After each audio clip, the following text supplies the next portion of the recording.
দাদা, প্রিয়দা, কি সুন্দর দেখাচ্ছে রে তোকে। কে তোকে এত সুন্দর করে সাজিয়ে দিল? মনি বৌদি তোমার জিনিসপত্র গোছাতে গোছাতে আমাকে এই শাড়িটা পরিয়ে দিয়ে চুলটা বেঁধে দিয়েছে। শুধু কনে চন্দনটাই পরানো বাকি। তোর মনি বৌদি তো গুণের কুটুম। কি? কিছু না, আমি আসি। পিন্নংটা অন্তত করতে দাও।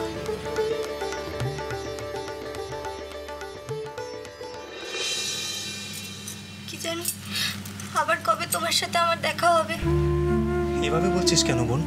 আমি তো ফিরে আসবো। কলকাতা থেকে জিনিস কিনে তোর বাড়িতে দেখা করতে যাব।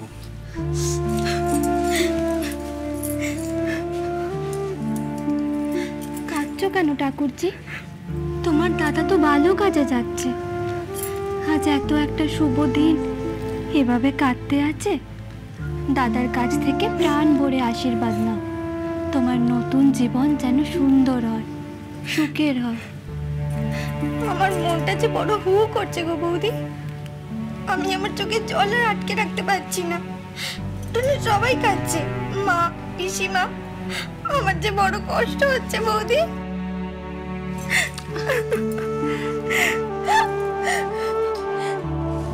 ভাগ্নে বোন আমার, সবাই কাঁদছে বলে তোমাকেও কাঁদতে হবে? কই, আমি তো কাঁদছি না। আজ তোমার বিয়ে, কত আনন্দের দিন। দেখো, আমার একটুও কান্না পাচ্ছে না। বারবার কাঁদলে কিন্তু চোখের কাজলটা কেটে যাবে। আমি কি তোমাকে বারবার সাজাবো? আমার বুঝি আর কোনো কাজ নেই? আসো, কনে চন্দনটা পরাতে হবে না? ওই দেখো, চন্দন, লবঙ্গ সব আমি এনে রেখেছি। আপনি এবার আসুন।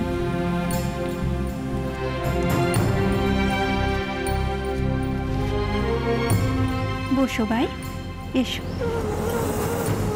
বসো।